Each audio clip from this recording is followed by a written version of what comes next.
문제는 뭐냐면 이스라엘 백성들이 할 수만 있으면 하나님도 섬기고 다른 것도 섬기고 양발을 거치는 거예요. 양발을. 그런 대표적인 그런 양발을 거치는 거의 대표적인 게 뭐냐면 갈멜산 전투 가운데서 엘리야가 너희가 어느 때까지 바알과 하나님 사이 머뭇거릴 것이냐. 바알이 참신이면 바알 섬기고 하나님이 참신이면 하나님을 섬겨라. 이방 사람들한테 한 얘기가 아니에요. 이스라엘 백성에게 하나님의 선지자가 하는 선포예요. 너희가 바알이 참신이라고 생각하면 바알을 섬겨라. 그러나 하나님이 참신이라고 생각하면 하나님을 섬겨라. 그러니까 이스라엘이 계속 하나님 백성이잖아요. 하나님 선택된 백성이잖아요. 그런데도 계속 이방신을 기웃기웃하는 거죠. 기웃기웃.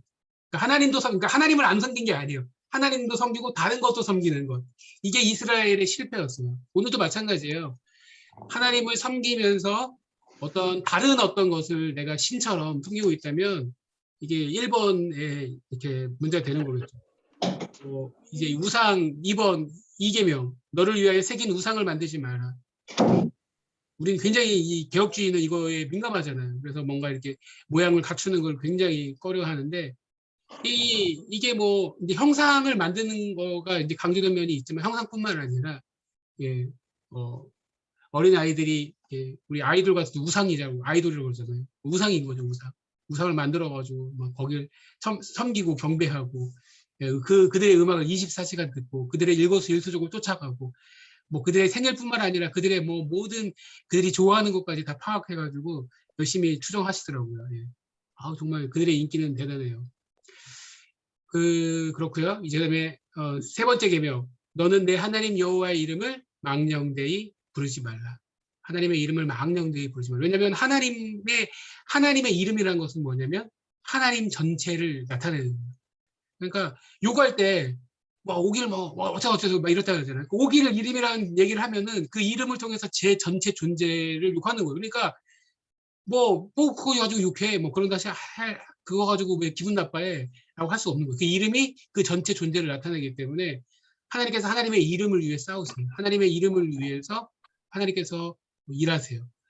그래서 이름을 망령되이 부르지 말라고 강조하시고 그 하나님 존재에 대해서 깊이 깨닫게 하는 말씀이라고 할 수 있고요. 자, 네 번째, 안식일을 기억하여 거룩하게 지키라. 창조 때부터 하나님께서는 6일 동안 일하시고 7째 날 안식하셔서 우리에게 안식을 명하셨어요. 그렇죠? 그 창세기부터 이미 안식을 명하셨는데 이제 출애굽한 이스라엘 백성들에게 구체적으로 그 안식을 명령하시죠. 자, 1부터 4계명까지 머릿속으로 반드시 이제 암송을 하셔야 되겠죠. 1부터 4계명까지는 하나님과 인간의 어떤 관계 가운데 주신 말씀이죠. 자, 그다음에 5계명부터 10계명까지는 수평적으로 인간관계 가운데 우리가 해야 될 그런 것들입니다. 5계명의 첫 번째는 내 부모를 공경하라. 부모를 공경하라. 눈에 보이는 부모님을 공경하지 않는데 눈에 보이지 않는 어떻게 하나님을 섬길 수 있겠습니까? 우리의 생명 자체가 근본적으로 우리 부모에게 오는 거잖아요. 철이 든다는 것 중에 하나는 무엇일까요? 그 부모님의 마음을 아는 것 같아요. 어떻게 알까요? 이게 이제 우리가 시집 장가 가가지고 아기를 키워보면은 많이 이렇게 깨닫잖아요. 그래서 이게 그때 철이 많이 드는 것 같아요. 그러니까 그때 많이 우리가 자녀를 키워보면서 다시 부모님의 마음을 깨닫게 되잖아요. 그 마음을 이제 부모님을 공경하는 것 이것을 성경은 중요시해요. 그러니까 하나님만 섬기면 된다. 신앙생활을 이렇게 오해하면 하나님만 섬기는 거에 근데 10계명으로 하나님께서 5계명으로 부모를 공경하라고 말하잖아요. 이거 실패하면 하나님 섬기는 거에서 벌써 이제 먼저 무너지고 들어가는 거예요. 자, 살인하지 말라. 당연하죠. 인간의 생명에 대해서 귀하게 여기기 때문에 하나님께서 살인하지 말라는 명령을 주셨고 7계명 간음하지 말라 명령을 주셨고 8계명 도둑질하지 말라라는 명령을 주셨고요. 그리고 이웃에 대해 거짓 증거하지 마라. 거짓 증거하지 말라.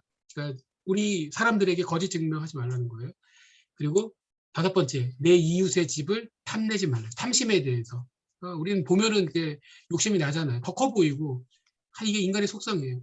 그래서 많은 다른 도덕법, 이제 그 이후에도 21장부터도 다양한 법들이 나오지만 그 중에서도 가장 핵심적인 그 계명으로 10가지 계명을 특별히 돌판에 하나님께서 새겨주셨어요. 돌판에 없어지지 않을 것으로 그러니까 돌판에 새겨가지고 구체적으로 우리에게 계명으로 주셨다는 것 굉장히 중요하고 기억할 만하죠.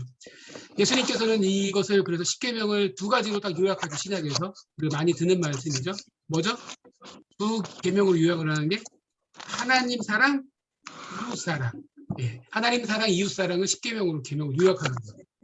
성경을 그래서 하나님 사랑, 이웃 사랑을 십계명으로 요약하는 건 너무너무 중요한 것이고요. 이제 출애굽기가 애굽을 탈출하는 이야기인데 탈출해서 다 끝나는 것이냐? 아니죠. 탈출해서 더 중요한 일이 벌어지는 거예요. 지난 시간에 우리가 19장에서 하나님께서 떨기나무 불꽃 가운데서 시내산에 만나 주셨는데 이제 그 시내산에서 어떻게 해요? 막 흑암이 있고 불 가운데 음성이 있고 막 번개가 치면서 하나님의 임재를 경험하는 거죠. 3일 동안 준비하고 있다가 깨끗하게 거룩하게 준비했다가 이제 하나님을 만나고 체험해요. 만나고 체험해서 하시는 게 뭐예요? 언약을 맺으시고 하나님의 법을 하나님의 백성에게 주는 거예요. 이제 하나님의 백성을 삼으셔서 하나님의 백성이 뭐예요? 하나님의 백성이 하나님의 법을 순종해서 지키는 자들이에요. 그렇기 때문에 그 법이 이제 따르는 거죠. 법을 받는 거예요. 그래서 십계명을 이제 주어지는 거고 이것은 좀 깊이 묵상하면서 이제 좀 하나하나씩 다시 또 좀 볼 필요는 있는데 이게 출애굽기에서 이걸 하나하나씩 보기 시작하면은 뭐 어마어마한 시간이 필요할 것 같고요. 저도 이제 이게 공부가 많이 필요하더라고 사실은요. 그런데 아마 좀 공부를 해보세요. 이거 찾아보시면 십계명에 관련된 좋은 책들이 많이 있어요. 제가 이제 뭐 칼빈이 주석한 이제 책도 있고 그리고 칼빈이 쓴 책 중 우리가 가장 많이 이제 강조하는 책이 뭐가 있을까요? 기독교 강요. 기독교 강요도 보시면 기독교 강요도 좀 어려우셔서 많이 안 보시면 굉장히 성경 안에서 중요하지만 이제 기독교 강요에서도 이 십계명에 대해서 다루고 이제 중요하게 이제 해석을 해줘요. 그렇기 때문에 이렇게 뭐 관련해서 보실 만한 책들이 많이 있습니다. 사실. 근데 기독교 강요 안에 있는 십계명이 있는 부분을 좀 보고 다른 부분도 보는 건 좋을 것 같아요. 자, 그렇고요. 20장은 이제 지난 시간에 우리 이제 거기서 백성들이 하나님을 경험하면서 우리에게 뭐 말씀하지 마세요. 모세에게 말씀해 주세요. 우리가 들을게요. 이제 그 부분 하면서 이제 20장이 마쳤는데요. 21장에 들어가면서부터 다양한 이제 법들이 이제 등장하게 됩니다. 자, 21장 1절에서 11절까지 종에 대한 그런 법을, 종에 대한 규례를 하나씩 주시는 거예요. 그리고 1절, 2절에 보면 히브리 종은 7년째 자유해진다는 거예요. 그러니까 7년째 놓여져요. 그냥. 처음에 이제 종이 되면 종으로 이제 팔려갔는데 7년째가 딱 자유함으로 되는 거예요. 이게 원래 기본적인 히브리 종의 어떤 규례였어요. 그런데 그 종이 스스로 종신토록 내가 이 주를 섬기겠다라고 이렇게 하면은 21장 5절 6절 이렇게 이런 말씀이 있어요. 만일 종이 분명히 말하기를 내가 상전과 내 처자를 사랑하니 내가 나가서 자유인이 되지 않겠노라 하면 상전이 그를 데리고 재판장에게로 갈 것이요. 또 그를 문이나 문설주 앞으로 데리고 가서 그것에다가 송곳으로 그의 귀를 뚫을 것이라. 그는 종신토록 그 상전을 섬기리라. 그러니까 원래는 종신토록 섬기는 것이 히브리 그 하나님의 율법이 아니었고 7일째 원래 놓여져야 되는 것인데 종신토록 섬기겠다 그러면 여러 가지 이유가 경제적인 이유도 있고 그 종이 어떤 이제 결혼을 해서 이제 주인의 그 재산 주인 그 종 결혼을 해서 이렇게 했을 경우에 자녀가 낳고 해서 이제 나가지 않겠다라고 하면 이렇게 평생 섬기는 이제 종의 규례가 만들어졌다는 것입니다. 이제 성경에서 말하는 이 종은 그런데 이제 이 노예 제가 이제 이 샵으로 성경은 노예제들을 찬성하는가 이런 질문을 가져왔잖아요.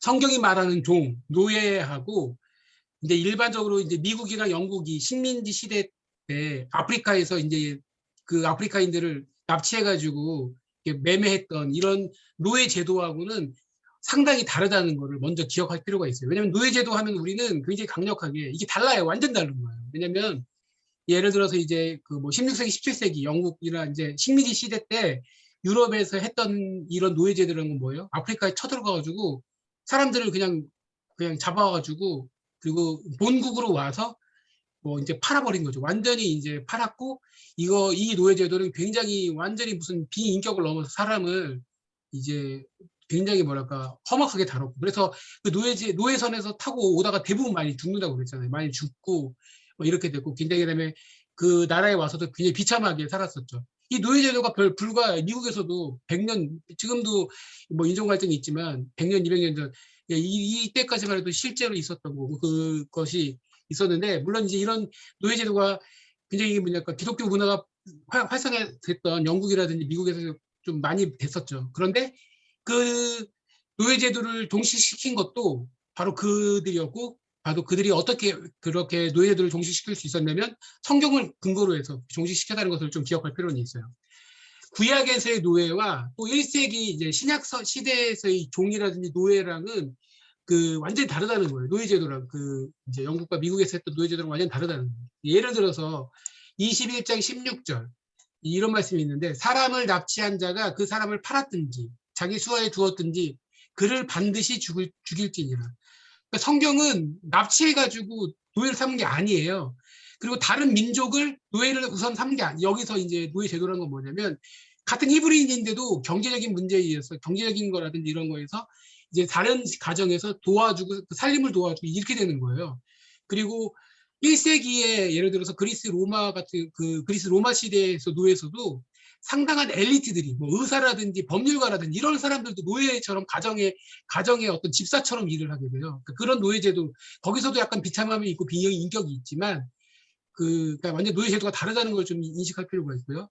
그 다음에 이제 이것을 통해서 우리가 좀 기억해야 될 게 뭐냐면 하나님께서 그 시대마다 그 시대의 그 정도에서 그 문화를 인정하고 그걸 하는 거예요. 그러니까 성경이 예를 들어서 뭐 지금 뭐랄까요? 뭐 일부 잊혀제 성경이 그걸 인정하냐?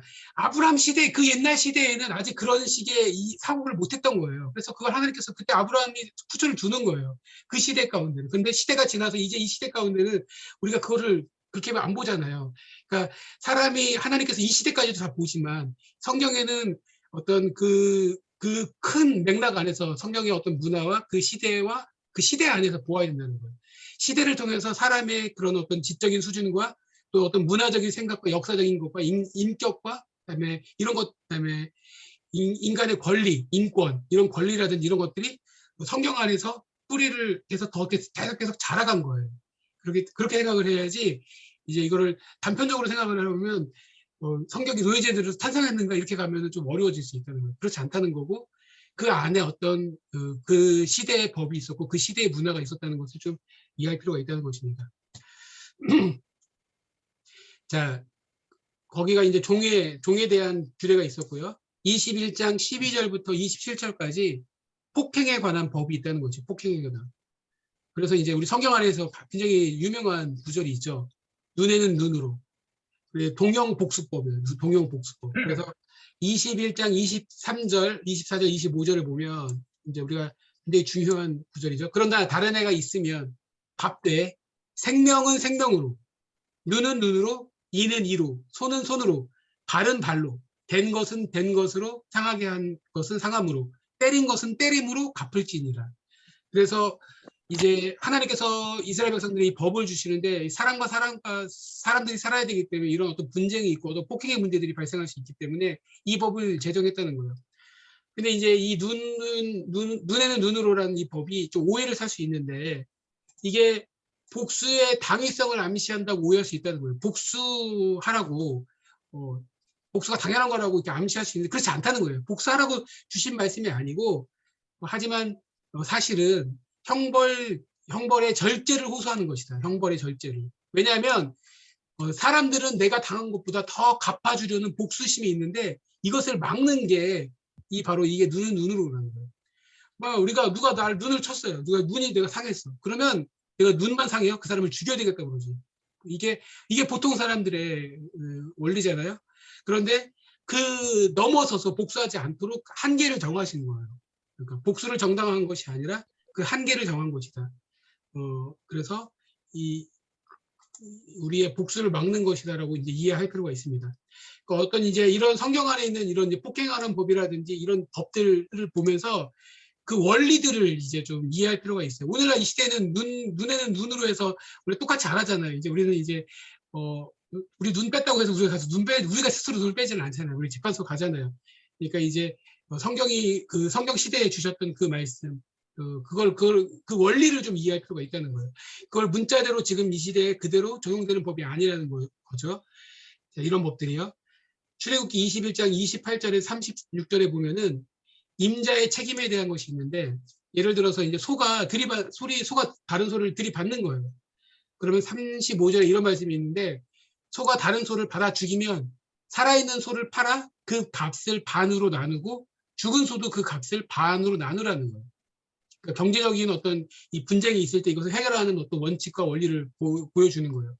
자, 그런데 36절에 그 소가 본래 받는 버릇이 있는 줄을 알고도 그 임자가 단속하지 아니하였으면 그 소로 소를 갚을 것이요 죽은 것은 그 자가 차지할 것입니다. 그러니까 이제 처음에 그러니까 35절과 36절의 차이를 좀 깊이 이해를 해야 돼요. 35절과 36절에 무슨 차이가 있느냐면은 그 소가 본래 받는 버릇이 있는 거예요. 그 주인이 알아요. 얘가 못된 소야. 버릇이 없어요. 얘가 맨날. 그래서 맨날 막 사고 치는 거예요. 막 들이받아요. 그냥 여기나 저기나 막 들이받는 거예요. 그런데 그것을 알고도 주인이 그것을 소를 잘못 단속한 거예요. 소홀히 한 거예요. 그랬을 때는 더 큰 책임을 물게 하는 거예요. 그냥 그 전에는 똑같이 반을 나눴었는데 이제 만약에 그 사람이 그것을 알고도 단속하지 않았으면 더 큰 책임을 묻도록 한 거예요. 자, 이것을 해석하는 것을 보시면 단순히 현상만이 아니라 일이 일어나게 된 배경과 상황을 고려해가지고 구체적으로 책임을 지게 하는 것, 이것이 바로 성경적인 원리라는 거예요. 이웃에게 피해를 주지 않는 소극적 차원보다 적극적으로 보호하고 배려하도록 명령하는 것이 이 배상의 책임의 이 원리라는 거예요. 임자의 책임. 그러니까 단순하게 어떤 결과만 딱 놓고 보지 않고 그것이 벌어지게 된 상황과 배경까지 성경은 따진다는 거예요. 그게 원리예요. 그래가지고 십계명도 마찬가지예요. 그냥 살인하지 말라. 나중에 예수님께서 말씀하시잖아요. 그냥 살인하지 말라 그랬지만 형제에 대해서 노하는 자에게도 그 형제한테 뭐 나가라 노하라 그 욕만 해도 이미 그 죄를 졌다고 범죄했다라고까지 예수님 그걸 해석해 주시잖아요. 이게 성경의 원리라는 거예요. 그래서 뭐 이런 부분들도 좀 기억할 필요가 있어요. 그래서 성경이 굉장히 적극적으로 이웃의 재산과 이웃의 생명을 굉장히 적극적으로 보호한다는 것. 그것이 바로 의미일 수 있어요. 자, 그 다음에 22장 1절에서 15절에도 보면 이제 배상에 관한 법들이 있어요. 뭐 도둑질을 하거나 뭐 이런 것들의 배상이 있는데 이것도 원리를 보면 무거운 배상의 책임이 따른다는 거예요. 아주 무거운 배상의 책임. 다른 사람의 재산을 보호하고 배려하도록. 얼마나 무겁냐면요. 도둑질을 한 거예요. 근데 소 한 마리에 5마리를 배상하는 거예요. 그럼 소 한 마리에 훔쳤는데 소 5마리를 배상해야 되는 거예요. 네. 저 같으면 절대 훔치지 않겠어요. 네. 한 마리에 5배면 이거는 손해가 무지막지잖아요. 걸리면. 이거는 뭐 5배를 뺏기면 뭐 나만 하겠어요. 소 5마리를 뺏기면. 엄청나죠. 양 한 마리에 양 4마리를 예, 한다고 성경은 기록하고 있어요. 그리고 여기 띄어쓰기 안 됐네. 4절, 7절, 9절에 보면 이제 그 경우가 다 다르긴 하지만 어떤 경우인지 좀 다시 살짝 보세요. 성경에 보시면 거기 갑절로 배상하라고 되어 있어요. 그럼 갑절도 장난이 아니에요. 2배로 보상을 해야 되는 거야. 100만 원인데 200만 원을 갚아야 되고 1000만 원이면 2000만 원을 2배로 갑절로 배상을 해야 되는 거예요. 그러니까 굉장히 무거운 배상의 책임을 성경은 강조를 하고 있는 거예요. 오늘날 기준으로 따져도 엄청난 배상의 저기죠. 그리고 5절에도 보면 이제 동물이 자기 가축이 다른 밭에 가가지고 막 사고를 치면 가장 좋은 것으로 배상하라고 성경은 말하고 있다는 것입니다. 그러니까 배상을 할 때도 아주 굉장히 무겁게 이웃의 재산을 굉장히 철저하게 보호하고 그것을 잘 간수하도록 자기 가축이 남의 집 가서 넘어가서 사고 치지 않도록 그냥 우리가 막 덜덜거리면은 뭐 우리가 키우는 뭐 소라든지 돼지가 막 남의 밭에 가서 막 우리 성격이 막 털털하면 막 남의 밭에 막 피해를 막 주잖아요. 이것을 이제 이 법을 그대로 문자적으로 오늘날 이 시대에 적용할 수는 없지만 오늘 이 시대의 교훈으로는 삼을 수 있다는 거예요. 하나님의 백성이 이웃에 대해서 굉장히 철저하고 또 뭐랄까 조심할 필요가 있어요. 그러니까 이웃의 재산을 아무것도 아닌 것으로 생각하면 안 된다는 거예요. 내 거는 되게 귀하게 여기면서 남의 거는 막 그냥 막 함부로 사용하거나 또 막 함부로 막 뭐 내가 뭐 취하거나 쉽게 막 빌리고 안 갚거나 뭐 내 거 신장 막 쓰면서 한다. 이것은 굉장히 성경적으로 맞지 않다는 거예요. 네. 배상의 법칙도 그랬고요. 또 뭐 했었죠? 아까 위에서 그 임자가 책임지는 거. 네. 내 어떤 재물이 다른 사람의 피해를 주는 것에 대해서 굉장히 성경이 엄격하게 제한을 두고 있다는 거예요. 그러니까 우리 자녀들 키울 때 우리 자녀가 말이야 이렇게 한 대 맞고 오면 친구한테 맞고 오면 막 속이 상하잖아요. 막 상가지고 가서 너도 그냥 네 한 대 맞으면 두 대를 때려주라고 엄마 아버지들이 막 가르치 어머니들이 네 한 대 맞았어? 그럼 넌 죽도록 가서 패주라고. 그 성경의 원리 맞지 않아요.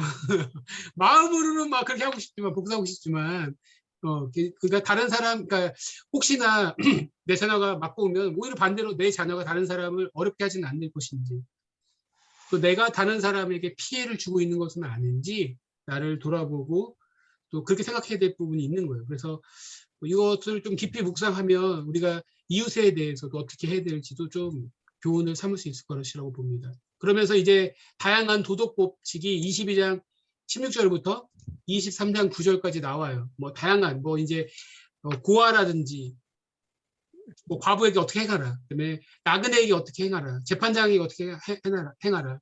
가난한 자와 송사를 할 때 막 하지 마라. 뭐 이렇게 구체적인 심지어 가난한 자와 송사를 버릴 때까지 이렇게 디테일하게 하나님께서 말씀을 주셔가지고 그걸 보호하고 지키라고 말해요. 고아와 과부를 지키라고 말해요. 이게 성경이에요. 자, 그리고 이제 도덕법 중에 이제 이런 이제 25절, 26절, 27절 제가 뭐 여러 가지가 있지만 이 가르침을 좀 가져왔는데 한번 읽어볼게요. 25절에 보면 내가 만일 너와 함께 한 내 백성 중에서 가난한 자에게 돈을 구워주면 너는 그에게 채권자 같이 하지 말며 이자를 받지 말 것이며 내가 만일 이웃의 옷을 전당 잡거든 해가 지기 전에 그에게 돌려보내라. 그것이 유일한 옷이라. 그것이 그의 알몸을 가릴 옷인지 그가 무엇을 입고 자겠느냐. 그가 내게 부르짖으면 내가 들으리니 나는 자비로운 자임이니라. 아멘. 오늘날 이 시대에 그래서 뭐 하나님 백성들이 뭐 이자를 우리 은행에 맡겨도 이자 받잖아요. 이자를 받을 수 있냐 없냐 이런 문제로 갈 수는 없겠지만 성경의 이제 성경 시대의 이 원리 가운데 가난한 자에게 돈을 이제 꿔주고서 그것을 이자를 받지 말라고 성경 그 정도로 이웃을 배려하고 돌보도록 왜 돈을 꿔요? 돈이 그러니까 정말 오늘날 이 시대에 돈 꾸는 거하고는 달라요.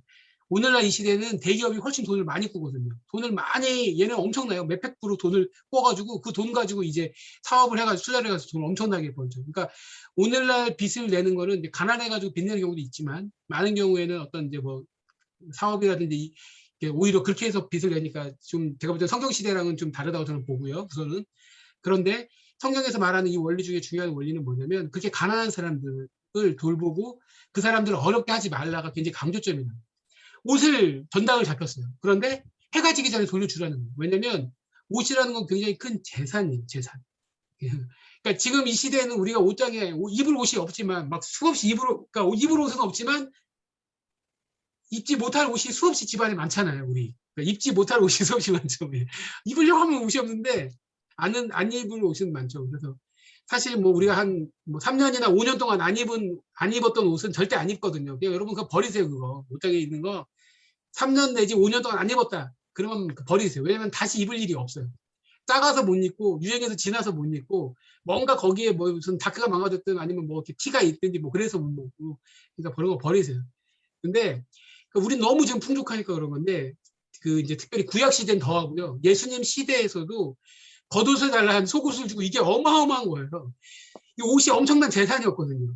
예수님 그 말씀을 주시는 거에 그 어떤 원리를 좀 이해할 필요가 있어요. 그러니까 굉장히 이게 중요한 건데 이게 이제 이 도덕법을 통해서 우리가 다시 아까도 강조했지만 어려운 이웃들에 대해서 또 뭐 예를 들어서 가난한 자들, 나그네들 어렵게 하지 마라. 계속 성경은 강조하거든요. 나그네에 대해서. 너희가 나그네였다. 너희가 이방에서 객이었다. 너희가 애굽에서 객이었다. 그래서 이방 나그네에 대해서, 이방 민족에 대해서 이렇게 보호하도록.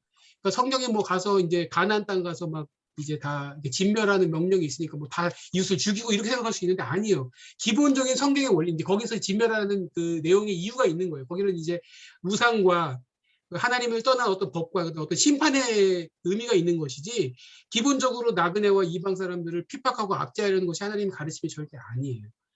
성경이 굉장히 높은 정도로 도덕과 다른 사람의 인권과 다른 사람의 재산을 보호하도록 강조하고 있다는 거예요. 그래서 21장, 22장을 좀 자세히 이렇게 보시면서 그런 하나님께서 이렇게 우리에게 요구하시는 이런 도덕법들을 좀 잘 이해할 필요가 있습니다.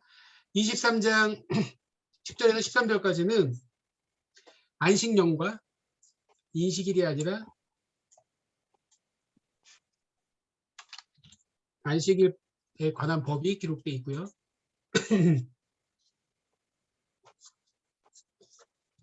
출애굽기 23장 14절에서 19절까지 세 가지 절기에 관한 법이 기록되어 있습니다. 3대 절기라고 합니다. 3대 절기. 이제 무교절은 우리가 지난번에 봤던 것처럼 6월절과 무교절이 이렇게 붙어 있죠. 14일 날 6월절이 시작되고 그 다음 날부터 17일부터 무교절이 시작이 되는 거죠. 다시 한번 강조를 해드리면 6월절은 장자가 죽는 것에 그 심판에 대해서 피할 길을 내신 거예요. 패스 오버, 넘어가는 게 6월절이에요. 그날도 물론 6월절 날도 어린 양을 먹고 무교병을 먹죠. 그 다음날 이제 밤에 바로가 바로 이제 쫓아내요. 그냥 가라고 이제. 그래서 그 밤에 급하게 나오죠. 그래서 발효되지 않은, 누룩이 없는, 이스트가 없는 빵을 먹어요. 무교병을. 7일 동안. 이렇게 메고 떡반죽을 메고 이렇게 나오는 거예요. 바로 그냥. 그래서 무교절이죠. 그러니까 출애굽에 대한 출애굽의 규례가 바로 무교절이었어요. 그런데 이제 그게 이제 그때가 시작되는 게 히브리 이력으로 3, 4월 정도고 보리 축제가 시작되는 절기라고 할 수 있습니다. 그 다음에 이제 두 번째 절기가 맵추절인데 77절이라고 그러고 오순절, 신약시대 오순절이라고 하죠. 첫 열매를 밀 수확이 끝날 때쯤인데 이때 첫 열매를 거둠으로 인해서 하나님께서 그것을 절기로 지키도록 명령하셨고요.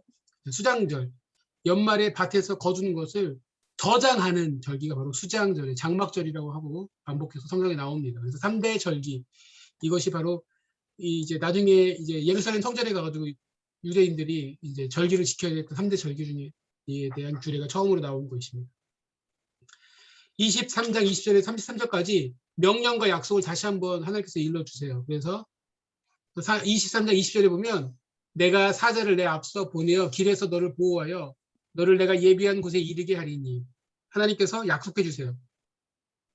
이제 그 가나안 땅까지 내가 예비해서 갈 것이다라는 약속을 주시고요. 그 약속에 더불어서 명령도 주시는데 21절에 보면 너희는 삼가 그의 목소리를 들어라. 하나님의 말씀을 들어라.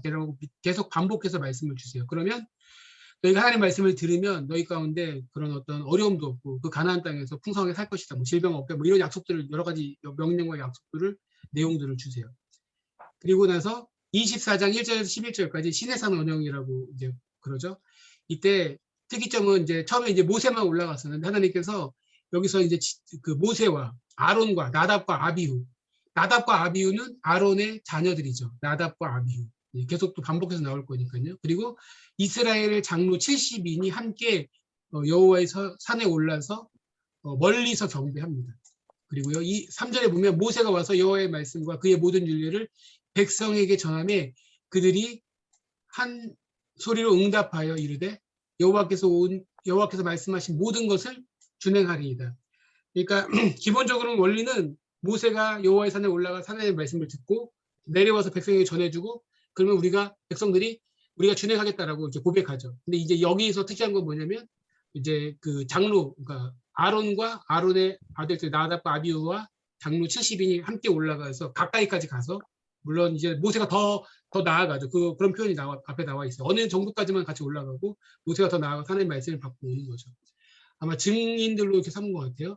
그러면서 이제 모세가 시내산에서 40일 동안 40일 40야를 머무는 그 기록이 이제 24장 12절부터 18절까지 있습니다. 시내산에서 머물러서 이제 있는데 모세는 구름 속으로 들어가서 산 위에 올랐으며 모세가 40일 40야를 산에 있으니라라고 이렇게 말씀되어 있죠. 자, 여기까지 해가지고 이제 여기서 제가 이제 좀 표시를 해드린다면 이제 여기 출애굽기 24장에서 모세가 40일 올라가는 거예요. 올라가서 하나님의 말씀도 받고 성막에 대한 이런 구체적인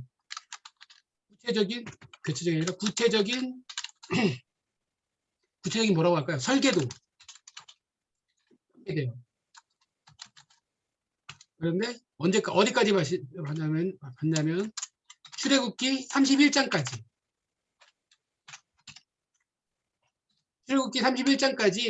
성막에 대한 구체적인 이야기들을 이제 하게 되는데 제가 이제 좀 이따 이제 성막에 대한 이제 시작을 이제 하게 될 건데 32장에서 무슨 일이 일어나냐면 32장. 32장 무슨 일이 나죠? 우리 그 유명한 출애굽기에서 금송아지 사건이 일어나는 거예요. 금송아지 사건. 금송아지 사건이 뭐예요? 모세가 올라가는데 40일 동안 있으니까 백성들이 밑에서 불안한 거예요. 우리를 출애굽시킨 모세 어디 갔냐? 우리를 이끌어낸 신을 만들어내라. 아론에게 막 아론한테 막 난리치니까 아론이 뭐 금붙이 이렇게 해가지고 이렇게 딱 했더니 송아지가 됐다는 거예요. 이제 막 이제 그 얘기 그 사건. 하나님을 거역하고 신의 산에서 하나님의 말씀을 받고 있는 중에 얘네들이 우상숭배를 해요. 바로 10계명을 1계명, 2계명을 어기는 거죠. 그게 바로 출애굽기 32장이에요. 그리고 나서 35장부터 다시 이제 구체적으로 성막을 짓는 이야기가 출애굽기 35장부터인가요? 다시 한번 확인해 봐야 되겠네. 35장부터 이제 35장부터 그런 안식일 규례라든지 그 성막 짓는 이런 것들을 안내를 주는 거예요. 이제 큰 그림은 이건데 오늘 여기 금송아지 사건까지 못 가가지고 이제 큰 그림을 이제 먼저 그리는 거예요. 자, 다시 한번요. 19장에서 시내산에 도착했고 20장에서 시내산에서 이제 십계명을 받죠. 지금 24장까지 21장, 22장, 23장, 24장까지 해가지고 시내산에서 머물러서 지금 우리가 뭘 했냐면요. 뭐 종에 대한 규례, 또 뭐 배상에 대한 책임, 임자, 그러니까 소 관리라든지 임자에 대한 책임, 그다음에 도덕법 다양한 뭐 나그네, 뭐 과부, 어떤 무슨 재판을 할 때 이런 다양한 법에 대해서 그러니까 법이죠, 법, 다양한 법. 어떻게 보면 오늘날로 보면 민법도 되고 형사법도 돼요. 그러니까 하나님께서 우리에게 주신 이 십계명뿐만 아니라 율법 안에는요 도덕법만 있는 게 아니고 어떻게 보면 그 사람과 사람 사이의 행해야 될 어떤 민법과 형사법 같은 그런 법적인 요소들이 다 포함되어 있다는 것입니다. 하나님의 백성으로 살아야 될 여러 가지 다양한 그런 어떤 규례들을 주시고 있고요. 그 24장까지였고 24장 마지막에 보면 이제 모세가 40일 동안 하나님의 시내산에 올라가서 하나님의 이제 계명을 이제 구체적으로 받으면서 성막에 대한 이제 그런 내용들을 받게 되는 거거든요. 그러면서 출애굽기 25장부터 성막에 대한 다양한 이게 그 이야기들이 이제 나오는 거예요. 그걸 알기 위해서 그러는 거고 딱 이제 기억할 장수가 32장에 금송아지 사건이 일어난다. 그리고 다시 35장에 다시 성막을 짓고 마지막 40장에서 다 짓고 나서 그 40장 성막에서 하나님의 부름이 임재가 있는 40장에서 마지막 40장이 성막에서 하나님의 임재가 있다는 거 우리 처음에 결혼할 때 했던 건데 기억나시죠? 결혼할 때 40장에서 하나님의 임재가 있는 그 사건이 있는 거죠. 출애굽기 후반부를 이제 그리는 거예요. 자, 25장부터 다시 이제 볼게요. 지금 이해하셨죠? 20장부터 24장까지 어떤 다양한 법들, 24장 마지막에 시내산 40장 올라가고 25장부터 이제 성막을 짓기 위한 어떤 이제 그 규례를 성막을 어떻게 지으라고 설계도를 주시는 게 지금 이 부분이에요. 지금 설계도를 우리가 받고 있는 거예요, 이제. 그래서 25장에는 성소를 지을 예물을 바치라고 이런 말씀을 주세요. 25장 2절에 보면 이스라엘 자손에게 명령하여 내게 예물을 가져오라 하고 기쁜 마음으로 내는 자가 내게 바치는 모든 것을 너희는 받을지니라. 하나님께서 예물을 바치라고 그래요. 그래서 성막을 지을 예물이에요. 그래서 은금 패물과 또 어떤 뭐 이제 실 있잖아요. 뭐 그 고운 뭐 그런 것들 뭐죠? 자색, 홍색 뭐 이런 실 같은 거 이제 성막을 지을 때 필요한 것들을 이제 가져오라고 하는 것이죠. 그런데 중요한 것은 억지로 가져오는 게 아니라 성경 안에서 중요한 것이죠. 예물을 드릴 때 기쁜 마음으로 드리는 것이고 기쁜 마음으로 하나님께서 주신 것으로 알고 기쁜 마음으로 드리는 것을 굉장히 강조합니다. 뭐 이런 관련된 성경 구절은 많이 있는데 제가 일부러 가져오지는 않았어요. 여러분 잘 아실 거라고 믿고요. 자, 그런데 애굽에서 노예 생활하던 이스라엘에게 어떻게 은과 금 같은 예물이 있는가요? 성막을 지는 성소를 지을 때 금이 엄청나게 들어가요. 막 엄청나게 막 금 막 이런 나무에다 금 다 입히거든요. 궤에다가 금 엄청 들어가거든요. 이런 그 은금 같은 게 다 어디서 나왔어요? 예. 어저께 설교를 들으시면 또 나왔었는데 어저께 설교에서도 예. 이제 이스라엘 백성들이 이제 출애굽할 때 이스라엘 백성들이 애굽인들한테 그 은금 패물을 구하게 하죠. 그런데 애굽 사람들 눈에 이 모세와 얘네들이 이제 믿기만 보인 것이 아니라 이제 어떻게 좀 그래도 특히 모세 같은 경우에는 하나님께서 위대하게 보이게 하셨고 그래서 그들이 구하는 것을 다 은혜를 입혔다라. 성경의 표현이 뭐냐면 은혜를 받게 하셨어요. 그래서 애굽 사람들이 다 줘요. 줘서 가라고 이제 내려줘요. 그래서 하나님께서 사실은 이스라엘 백성들이 몇백 년, 거의 한 뭐 100년 이상 노예 생활을 했잖아요. 얼마든지 급하게 지금 빠져나온 무교절 급하게 나오는 거잖아요. 누룩을 발효시킬 수도 없는 그런 누룩, 그래서 무교병을 먹게 되는 건데, 그런데 애국 사람들한테 응급해물 구해가지고 빈손으로 오지 않고 하나님께서 그 손에 채워주셔서 오게 하세요. 그래서 이제 그것을 자발적으로 또 어느 일부분을 예물로 드려서 성막을 지을 수 있도록 하나님께서 역사하신다는 거예요. 하나님께서 우리를 빈손으로 주지 않으시고 하나님께서 그 손을 채우세요. 은혜로. 이렇게 성경적인 원리예요. 우리가 헌금할 수 있는 이유가 뭐예요? 여러분 11조라는 거 엄청난 어떤 면에서는 믿음이에요. 어떤 면 굉장한 믿음이죠. 정말 믿음이에요. 근데 우리가 믿는 건 뭐예요? 우리의 생명, 우리의 호흡, 우리가 지금 이렇게 움직이고 또 우리가 살고 우리가 돈 벌 수 있는 능력, 지혜 다 하나님께서 주셨다는 거예요. 10의 1조를 원래 다 드려야 되는 건데 그게 구분해서 드리는 거예요. 그만큼만 다. 인간적으로 봤을 때 여러분 이건 인간적으로 인간한테 이거 돈이 이거 10분의 1이란 거 어마어마한 거예요. 10분의 1이라는 건 인간적으로 그러니까 세상적으로 봤을 때 어마어마한 거죠. 이거 부들부들 떨린 거죠. 11조를 낸다고 어떻게 11조를 내? 부들부들 떨죠. 돈이라는 건 뭐예요? 생명이죠. 근데 하나님의 백성에게 이거는 뭐예요? 하나님께서 우리에게 주신 것이고 이 모든 것이 하나님 것이라는 믿음의 고백으로 드리는 거예요. 그래서 저는 이게 11조 신앙은 대단한 겁니다. 진짜 대단한 거예요. 정말 믿음이에요. 하나님 믿음 주시지 않으시면 어떻게 그걸 줄 수 있겠어요? 어떻게 보면 이 물질은 진짜 생명인데, 맞죠? 생명과 같은 돈인데 11조를 들을 수 있는 거는 정말 엄청난 믿음이고 하나님께서 그 믿음을 주세요. 그러니까 초신자가 굳이 11조 드릴 필요 없어요. 괜찮아요. 안 드리셔도 괜찮고요. 그걸 하나님께서 믿음 주세요. 저는 제가 목사가 11조 드리지 말라니 그렇게 설교하는 건 아니고요. 그러나 하나님께서 그 믿음 주세요. 그 은혜를 주시고 분명히 채워주시고 갚아주실 거고. 저는 이제 제가 이제 그걸 강조하려는 건 아니었고 이제 이거 우리가 기쁜 마음으로 드리라는 예물 있어서 드렸던 것이고요. 자, 그래서 역대상에 보면 여기 제가 이거 가져왔군요. 나와 내 백성이 무엇이기에 이처럼 즐거운 마음으로 드릴 힘이 있었나이까? 모든 것이 주께로 말미암았사오니 우리가 주의 손에서 받은 것으로 주께 드렸을 뿐이니이다. 라고 고백을 했다는 것입니다. 자, 25장 8절 내가 그들 중에 거할 성소를 그들이 나를 위하여 짓되. 성소에서 중요한 것은 뭐냐면 내가 그들 중에 거할 성소를 이 부분이겠죠. 예, 이거 다시 한번 제가 강조할 거예요. 자, 무릇 내게 보이는 모양대로 장막을 짓고 기구들도 그 모양을 따라 지을 것이니라. 이것도 중요한데 왜냐하면 성막에 관련된 성경 구절이 출애굽 안에 굉장히 많은 비중을 차지하잖아요. 왜 이렇게 하나님께서 이렇게 하시는가? 그러니까 우리 마음대로 짓는 게 아니라 하나님께서 구체적으로 하나님께서 이것을 설계하세요. 성막을 설계하세요. 그러니까 우리가 봤을 때는 왜 이렇게 하시나 막 몇 겹이 되게 막 복잡하고 어렵거든요. 오늘날 이 시대에 우리 눈으로 보면 다 이해가 안 되죠. 그런데 이것은 하나님께서 주신 설계도라는 거예요. 하나님께서는 우주 만물, 굉장히 큰 거죠. 우주 만물, 우리 그 우주에 비하면 엄청나게 우리 인간은 작잖아요. 그런 사진 보셨어요? 지구가 아니구나. 태양이 요만해요. 태양이 막 요만하면요. 지구는 얼마나 줄 아세요? 지구는 점만해요. 그러니까 태양하고 지구가 그러니까 태양이 요만하면은 지구는 점만해요. 그 정도로 그 점만한 지구에 우리 인간이 살고 있어요. 그 점만한 지구에 대한민국 지구에 이 대한민국은 엄청 작잖아요.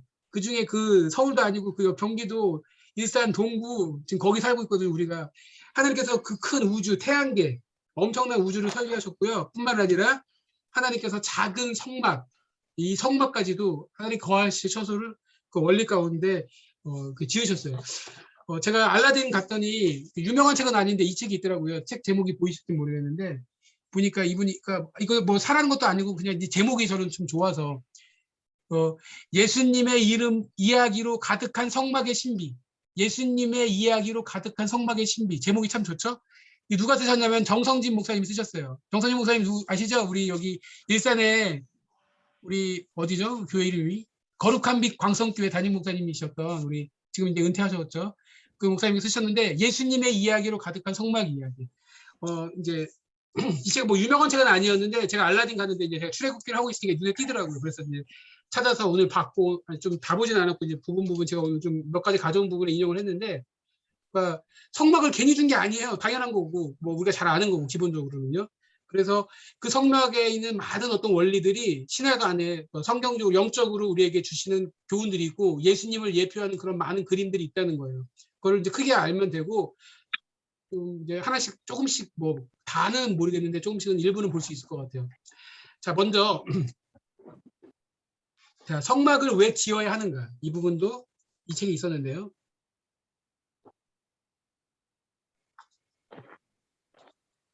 하나님은 무소부재하신 분이요. 하나님이 무소부재하다는 건 뭐예요? 하나님이 안 계신 분. 하나님은 영적인 거예요. 하나님은 영적인 존재세요. 그러니까 하나님이 영적인 존재라는 건 뭐냐면, 그러니까 우리 인간들은 물리적인 존재예요. 우리는 물리적인 공간과 시간의 한계 속에 있죠. 그러나 하나님은 그러니까 물리적인 게 없어요. 뭐 그러니까 물질이 아니에요. 하나님은 영이시잖아요.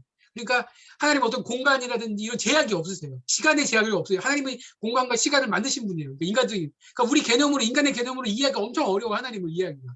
자, 예레미야 23장 24절에 보면 여호와의 말씀이니라 사람이 내게 보이지 아니하려고 누가 자신을 은밀한 곳에 숨길 수 있겠느냐. 여호와가 말하노라 나는 천지에 충만하지 아니하냐. 그러니까 사람에게 사람이 숨긴다고 숨길 수가 없다. 왜냐하면 하나님은 무소부지하고 천지에 충만하신 분이에요. 그러니까 자, 그리고 솔로몬의 고백이 이런 거예요. 자, 보세요. 왕상 8장 27절에 보면 하나님이 참으로 땅에 거하시리이까 하늘과 하늘들의 하늘이라도 주를 용납하지 못하겠거든. 하물며 내가 건축한 이 성전 이오리이까. 하나님께서 이 성전에 거하신다고요? 이 말이 돼요, 말이 돼요. 하늘의 하늘도 감당할 수 없는데 하나님은 주를 용납하지 못하겠는데 어떻게 제가 지은 이 성전 이 성전 인간이 만든 이거에 하나님 거하신다고요? 이 표현이에요. 그러니까 무슨 말이냐? 하나님은 무소부지하시고 물질이 아니시기 때문에 공간이 필요치 않으신데 하나님 왜 성전을 지으라고 말씀하시는가? 그거에 대한 이해예요. 자, 그래서 답이 뭐냐면 하나님의 공식적인 현현을 위해서 특별히 지정하신 장소로의 의미가 있다는 거예요. 하나님은 무소부지하시지만 특별히 성막을 지어서 우리와 교제하기를 원하시는, 그러니까 현현하시고 임재하셔서 공식적으로 인간과 교제하겠다는 거예요. 어떤 면에서는 성육신, 말씀이 육신이래. 요한복음 1장부터 해서 말씀이 육신이래 이 땅 가운데 거하셔서 우리에게 하시잖아요. 그래서 우리에게 하나님을 보여주시잖아요. 어떤 면에서는 성막을 통해서 하나님께서 공식적으로 현현하셔서 하나님 인간과 교제하세요. 임마누엘, 우리와 함께 하신 하나님을 보여주세요. 임마누엘의 뜻이 이루어져요.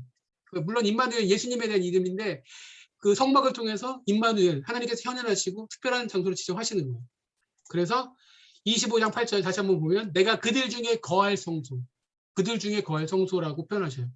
그리고 25장 22절에 거기서 내가 너와 만나고 그러니까 하나님의 임재가 있고 하나님을 만나주세요. 특별한 장소 가운데서. 하나님은 그 장소가 필요한 것은 아니지만 굳이 필요한 것은 아니지만 그 성막을 짓도록 하셔서 그 일을 하신다는 거예요. 자, 그리고 뭐 당연히 이제 이거 요한복음 2장 19절 20절 너무너무 중요한 것이죠. 예수님과 성막에 대한 연결로서 이해할 부분에 예수께서 대답하여 이르시되 너희가 이 성전을 헐라 내가 사흘 동안에 일으키리라. 유대인들이 이르되 이 성전은 46년 동안에 지었거늘 내가 3일 동안에 일으키겠느냐 하더라. 이게 무슨 말이에요? 이 성전을 헐라는 말이 무슨 말이에요? 3일 만에 내가 일으키겠다는 게 뭐예요? 예수님께서 3일 만에 부활하실 것에 대해서 말씀하시는 이 성전을 본인을 가리키는 말이었다는 거예요. 성전이라는 거죠. 이스라엘 백성들이 성전에 와서 속죄를 하고 그 죄를 속하죠. 그리고 하나님을 경험하고 인지하죠. 번제를 드리고 하나님 앞에 헌신을 결단하는 거죠. 바로 그 모든 그 성전의 역할을 예수님께서 단번에 십자가에서 이루신 거죠. 바로 예수님께서 성전을 대신하는 성전을 저 헐라 내가 3일 만에 일으키리라. 3일 만에 부활하셔서 그 성전에 참된 성전으로 예수님께서 일하시는 거죠. 그러니까 성전 안에는 예수님을 예표하는 많은 그림들이 있어요. 아까 그 책 제목과 같이 뭐 당연히 중요한 것이고요. 말이 좀 빠르죠 지금? 아유, 아까 8시 전에 엄청 졸렸는데 이제 잠이 좀 깼네 제가. 힘이 좀 8시 전에 너무 졸려가지고 내가 오늘 강의를 할 수 있을까 그랬는데 지금 오히려 살아났어요. 자, 예루살렘 성전의 원형 이제 성막, 그러니까 예루살렘 성전의 원형이 바로 성막이라는 거죠. 이걸 가져왔는데, 자, 솔로몬 시대에 그 성전을 건축하죠. 물론 솔로몬이 이 건축한 것은 다윗이 먼저 준비를 했어요. 모든 재료를 갖췄죠. 그런데 다윗이 못 졌어요. 왜요? 다윗이 하도 전쟁을 많이 치러서 피를 많이 흘려서 하나님께서 너무 많이 피를 흘렸다. 그리고 네가 짓지 말고 네 아들이 짓게 해라라고 이렇게 하나님께서 막으셨어요. 네. 하나님께서 이렇게 뭐 하나님께서 뜻을 가지시고 이렇게 일하시네요. 그래서 그 아들 솔로몬이 성전을 짓죠. 그래서 솔로몬 성전이라고 이제 우리 흔히 이렇게 말하죠. 그 솔로몬의 성전이 어디에 세워지죠?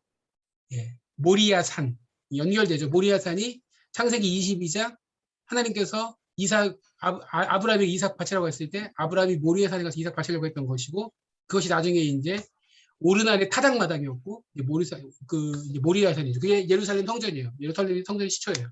그런데 언제 멸망하죠? 유다가 멸망할 때 바벨론 왕 느부갓네살이 이제 성전을 회파하죠. 그리고 이제 수룹 바벨 성전이 재건이 돼요. 이제 바벨론 그 유대 나라가 남유다가 멸망할 때 그 바벨론에서 멸망했다가 이제 포로로 바벨론 끌려가죠. 그러다가 이제 고레스 원년에 풀려나가지고 이제 수룹바벨을 통해서 수룹바벨도 총독인데 예루살렘 총독으로 보내진 거죠. 그래서 이제 성전 재건이 일어나요. 이게 뭐 에스라 성경 에스라에도 나오고요. 학계 스가랴도 성전 건축하는 이야기예요. 거기에도 이제 이 수룹바벨 재건하는 이야기가 나와요. 그래서 이제 헬라 시대가 지나고 로마 무슨 왕 장군한테 이게 이제 좀 헐리거든요. 또 다 헐리게 돼요. 이게 이제 BC 한 60년 정도 중에 헐리게 돼요. 그리고 나서 예수님 시대에 다시 예수님 시대에 성전이 있잖아요. 그 성전은 누가 지었냐면 헤롯에 의해서 성전이 건축되죠. 그래서 흔히 헤롯 성전이라고 그러는데 헤롯은 유대인이 아니에요. 그런데 얘가 이제 유대인들에게 환심을 사기 위해서 결혼도 약간 유대인이랑 결혼을 하고 이제 유대인들이 성전을 건축하는 거죠. 성전이 완전하게 건축되는데 46년이 걸렸는데 이제 일부가 건축이 되고 이제 뭐 보수까지 해가지고 총 46년이나 걸리게 되는 거죠. 그런데 이제 AD 70년에 로마에 의해서 이제 성전도 파괴가 되는 거죠.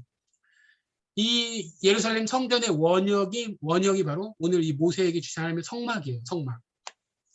자, 이 하나님의 이제 성막을 가지고도 이제 이렇게 시대를 좀 구분해서 볼 수 있는데 성경에 보면 무성소 시대가 있어요. 무성소 시대. 그게 바로 에덴 동산이에요.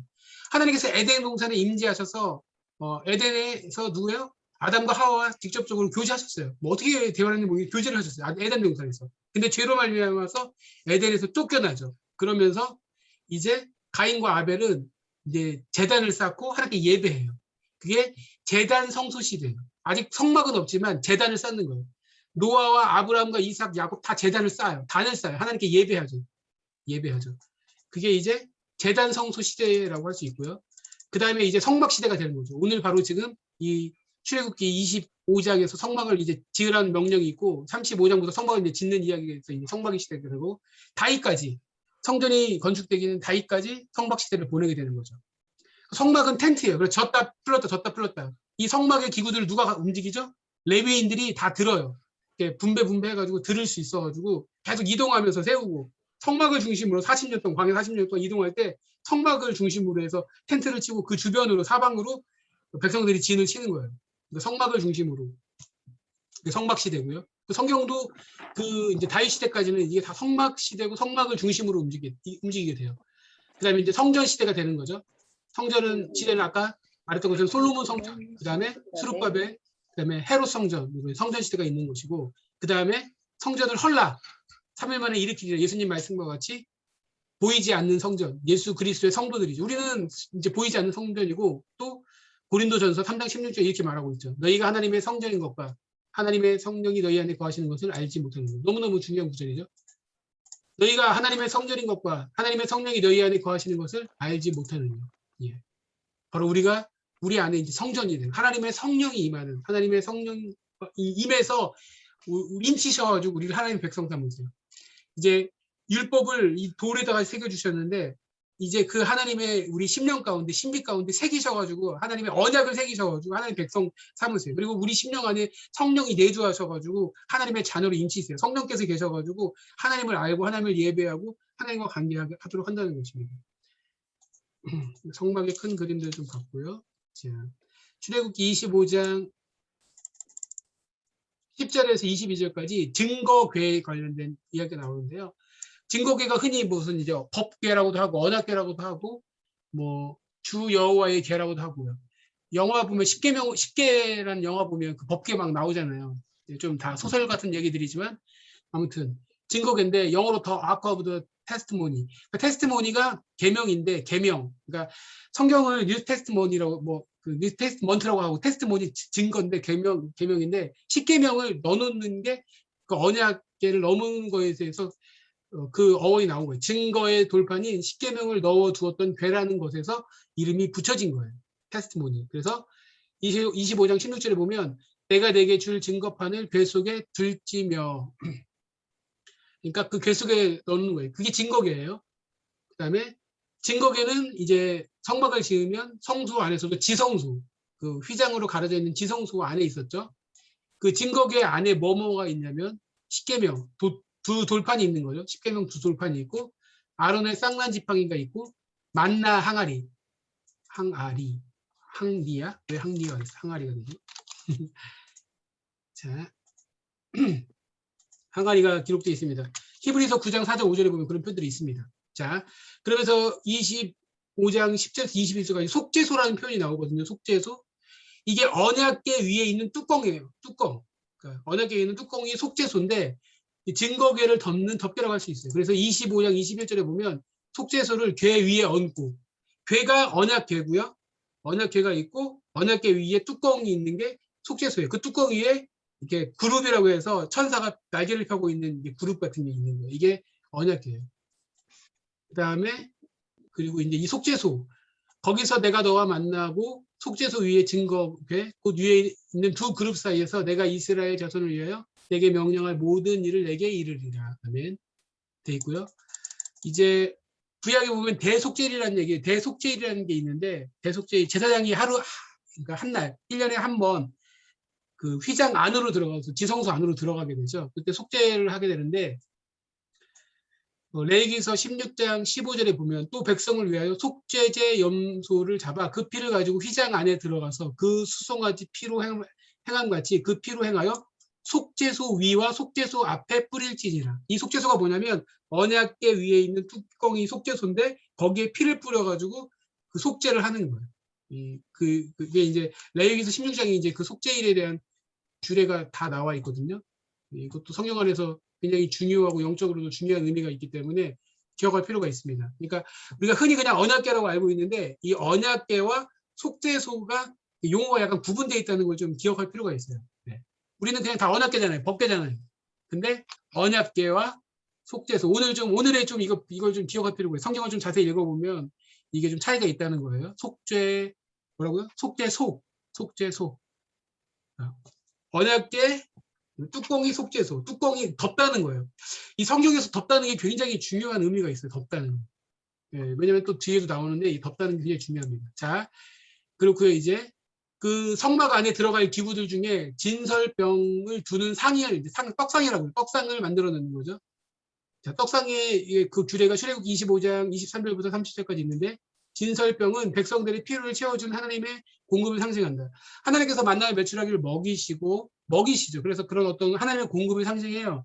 뿐만 아니라 우리 정성진 목사님은 누가 하나님께 드려질 진성병인가 하나님의 드려질 진성병으로 우리들의 어떤 드려짐을 좀 상징한다고 이렇게 좀 더 해석을 하시더라고요. 가능한 해석이라고 봅니다. 두 가지 다 가능한 해석으로 보고요. 이것을 구체적으로 들어가서 굉장히 신학적으로도 그렇고 영적으로도 다양한 해석이 가능해요. 이거는 이제 그것도 상당히 많은 분량을 차지할 수밖에 없어서 간단하게 넘어가겠습니다. 우선은 진설 떡상이 있다는 걸 우선 기억하세요. 나중에 다 한번 그림으로 어떻게 했는지는 다시 한번 할 거예요. 근데 이제 출애굽기 25장에 이제 있어서 말씀드리는 거고요. 25장 31절부터 40절까지 등잔대와 기구들이 있습니다. 7 등잔은 여호와의 인도를 상징합니다. 초라고 생각하는데 초가 아니고 기름이에요. 기름이 있고 기름을 태우는 거예요. 성막을 밝히는 등잔대, 빛으로 오시는 님을 예표한다고 할 수 있습니다. 그래서 참빛, 곧 세상에 와서 각 사람에게 비추는 빛이 있었나니 요한복음 1장 19절에 예수님을 그렇게 예표하세요. 예수님을 빛으로. 성막 안이 이게 창문도 없고 꽉 막게 다 덮여 있거든요. 꽉 완전 어둠이에요. 칠흑 같은 어둠이에요. 등잔대가 없으면 아무것도 안 보이겠죠. 빛으로 오시는 예수님을 어떤 상징하는 충분히 영적인 의미가 있습니다. 26장에 성막을 이제 만들어내요. 성막. 26장이 읽어보면 뭔 말인지 이해가 잘 안 되실 거예요. 26장을 읽고서 이해가 바로 되셨으면 대단한 거예요. 예. 26장을 읽고 바로 이해가 됐다. 그러면 짝짝짝 박수. 어마어마한 거예요, 진짜. 저도 이해가 잘 안 되더라고요. 예. 저도 이해가 잘 안 될 정도로 이제 성막인데 간단하게 이제 26장을 설명을 드리면 성막 덮개가 이제 1장부터 14절까지 성막 덮개가 네 가지 성막 덮개가 있어요. 네 가지나. 그러니까 네 가지가 있으니까 이제 막 헷갈리는 거예요. 막 꼬고 무슨 가죽 막 하니까 네 가지가 있고. 그다음에 성막의 널판과 띠가 15절부터 30절까지 있고요. 휘장은 알죠? 휘장은 그 예수님께서 십자가 죽으셔서 위해서 갈라졌던 거. 성소와 지성소를 나누는 게 휘장인데 그게 바로 31절, 37절까지 있어요. 그래서 휘장은 우리 잘 아니까 이미 휘장은 지성소에 사람들이 접근하지 못하도록 막는 역할을 하는 거고 지성소는 아무나 못 들어가고 대제사장만 1년에 한 번만 들어갈 수 있던 거 아시죠? 휘장은 인간이 죄로 인해서 하나님과 분리되었다는 것을 상징하고 예수 그리스도께서 십자가에 돌아가실 때 성전 휘장이 둘로 위에서 아래로 밑에서 갈라진 게 밑에서 했으면 사람이 찢었겠죠. 그러나 하나님께서 위에서 아래로 찢었다고 성경이 구체적으로 표현하고 있죠. 이에 성소 휘장이 위로부터 아래까지 찢어 둘이 되고 이게 마태복음 27장 51절 말씀입니다. 자, 여기 제가 지금 그림을 가져왔어요. 자, 이게 성막인데 이게 성막 외벽이고요. 지금 26장에서 만든 게 뭐냐면 지금 이 화살표 보이시나요? 성소 있잖아요. 네. 성소 덮개가 초반에 나와 있던 거고 그다음에 이 안에 이 널판지가 그러니까 두 번째 부분이고 세 번째가 휘장이에요. 자, 여기 보시면 1절에 1차 세마포 덮개가 1절이 나오는 거 26장 1절부터가 세마포 덮개가 나오는 거고 그다음에 7절부터가 염소털 덮개가 나오는 거고 그다음에 14절부터 붉은 순양 가죽 덮개가 나오는 거고 14절부터 해달의 가죽 덮개가 나오는 거예요. 그래서 지금 색깔로 이렇게 구분이 돼 있죠. 그래서 성소에 있는 이 성막은 그 성소와 지성소로 나눠져 있어요. 성소와 지성소로 나눠져 있는데 성소와 지성소를 덮는 덮개가 아까 이렇게 앞에 네 가지 덮개가 나오는 거예요. 이거 네 가지를 막 영적으로 아주 구체적으로 많이 해석을 하시더라고요. 뭐 세마포 덮개는 어떻고 뭐 염소털은 없었고 그러니까 이 그림으로 보니까 이해가 되지 아마 그냥 글로 읽었을 때는 잘 이해하기가 쉽지 않았을 거예요. 근데 이제 이것도 하나하나 구체적으로 보면은 이제 이걸 이제 덮고 이제 이게 덮는다는 게 아까도 말씀드렸지만 중요한 어떤 그 의미가 있습니다. 그래서 좀 그런 의미들은 좀 나중에 더 좀 보고요. 왜냐면 이제 이 성막 그 아까 뭐 떡상이라든지 그다음에 촛대라든지 이런 거 이제 우리 보잖아요. 그 등잔대라든지 이런 것들이 기구가 있고 이 밖에 뭐 번제단이나 물주면 이런 이제 의미가 있잖아요. 뭐 이제 죄를 속죄하고 또 번제 드리고 이런 거에 의미가 있으니까 이런 의미들은 좀 나중에 우선 살펴보겠습니다. 우선 26장을 이제 좀 마지막으로 다시 한번 기억을 하셔야 돼요. 그래서 26장 아까 덮개가 아까 한 파트였고 또 한 파트가 이 목조 뼈대물이에요. 이 뼈대. 널판지로 된 거죠. 그다음에 이렇게 띠를 띠는 거죠. 이렇게 옆에 쫙 띠를 띠는 거가 돼 있었고, 그다음에 마지막 파트가 휘장 이렇게 돼 있다는 거. 26장을 세 가지 파트로 나눴었어요. 다시 한번 뭐예요? 덮개, 그다음에 이 조각목 구조물, 그다음에 휘장 이렇게 세 가지로 그 말씀 26장의 말씀이 있다는 거예요. 아마 26장만 읽으시면 잘 이해가 안 되실 거예요. 이걸 좀 설명을 좀 더 들으셔야지 이해가 되실 수 있어요. 오늘 시간상 제가 이제 26장까지 이렇게 정리를 했는데 아까 말씀드린 것처럼 32장에서 금송아지 사건이 일어나기 전까지 32장이 갑자기 하나님께서 야 너희 막 애들이 지금 난리가 났다 그러면서 하나님 내려 보내시거든요. 이런 장면들이 나오거든요. 이렇게 그래서 말씀이 연결되거든요. 31장까지 성막에 대한 설교도가 나오고 32장에 아론의 금송아지 사건이 퍼지고 35장부터 다시 짓고 40장에서 완성이 돼가지고 하나님의 임재가 있는 거예요. 크게 보면 그렇다는 것이고요. 자, 우리 성막 그림을 다시 한번 보시면 이쪽이 동쪽이에요. 동서남북을 좀 이해할 필요가 있어요. 왜냐하면 계속 동쪽에 뭐 서쪽에 이렇게 하는데 그림이 안 그려지니까 잘 이해가 안 되거든요. 동쪽이 성막문이에요. 그러면 이쪽이 동쪽이면 이쪽 반대편이 동서.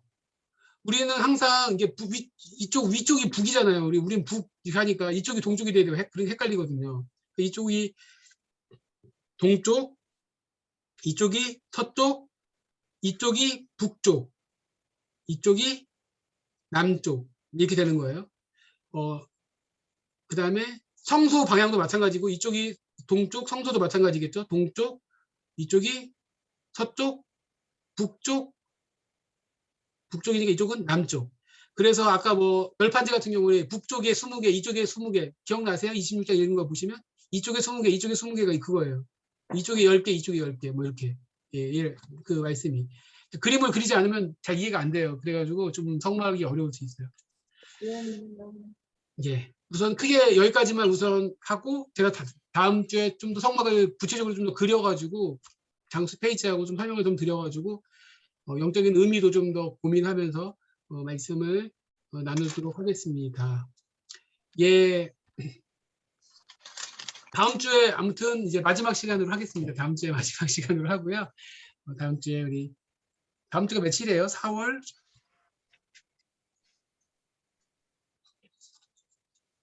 15일. 예, 4월 15일 날 한번 이제 마지막까지 한번 해보겠습니다. 마지막까지 정리를 해서 성막을 한번 해보겠습니다. 자, 이제 다 끝나가는데 듣긴 듣지만 또 이렇게 시간 지나면 또 다 까먹으시거든요. 네. 제가 이제 강의안으로 거의 4장씩 만들어 드렸으니까 예, 지금 이제 20장이 넘어섰죠. 20장 한번 훑으려도 엄청날 거예요, 시간이. 이제 다시 보기는 힘드실 수도 있어요. 큰맘 먹고 보지 않으면 힘드실 수 있어요.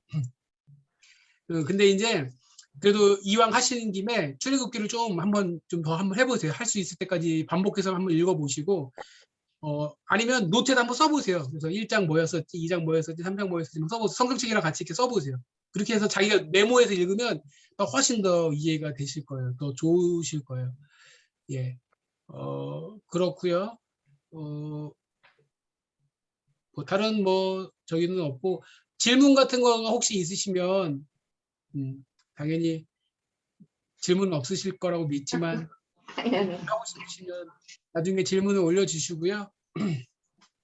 질문을 올려주시고 다음 주에 한번 끝내보고요. 20장 마지막까지 40장 끝내는 걸로 하고 그 다음에 오늘 제가 오늘도 까먹어가지고 지금 이제 녹화를 지금 중간부터 했거든요. 앞에 조금 초반을 날렸는데 그래도 생각나가지고 지금 녹화를 중간부터 했어요. 그래서 오늘도 한 2분, 3분 정도 못 들어오신 것 같은데 제가 제 개인 유튜브 채널에다 올려드리겠습니다. 제 유튜브 지금 구독을 안 하셨던데 구독을 좀 해주세요. 제가 다른 데다가 아직 구독해달라고 아무것도 얘기를 안 했거든요. 여러분들한테밖에 하지 않았는데 구독자가 지금 총 해서 저희 가족까지 해서 7명이에요. 그래서 구독을 하시고요. 제가 가끔 이렇게 설교하고 또 이렇게 목요 성경 연구 강의하고 뭐 또 중보기도 좀 올리고 있고 이렇게 올리고 있어요. 그리고 이제 출애굽기도 제가 따로 원래 지금 교회 걸로 올라가 있는데 설교만 좀 못 봐서 좀 올려야 되겠다. 제가 이렇게 올리는 이유는 되게 제가 부끄럽지만 설교가 부끄럽지만 부족하고 부끄럽지만 제 스스로 더 열심히 하려는 채찍질이에요. 부끄럽지만. 그래서 우리 와이프는 제발 내리라고 막 그러는데 저도 그러고 싶은 마음도 있지만 뭐랄까 저를 채찍질하는 거예요. 그런 마음으로. 부끄럽다는 게 말이 됩니까? 예? 그 부끄러운 거 아니지. 예. 아니 그 뭐냐면 부족한 걸 느끼기 때문에 그 부족함을 느끼기 때문에 이제 어떻게 오해하면 이제 유튜브 시대라는 거 오늘날 이 시대라는 건 뭐냐면 자기 PR이고 자기를 알리고 이런 거잖아요. 이제 그렇게 생각할 수 있는데 저는 이제 물론 이제 알린다기보다는 저를 이제 어떤 면에서는 알린다 그런 문제보다는 저를 이제 스스로에 대해서 더 더 분명하게 하고 부족하지만 더 채찍질을 하면서 제가 더 하겠다는 어떤 그런 표현이라는 거예요. 충분히 제 말씀 이해하실 거라고 믿고요. 예. 그렇고 감사합니다. 예. 네. 목요일 저녁 아무튼 푹 쉬시고요. 편안한 밤 되시기 바랍니다. 예. 수고하셨습니다. 수고하셨습니다. 수고하셨습니다. 예, 제가 끄겠습니다. 예. 예. 자, 같이 배워가네요. 예. 감사합니다.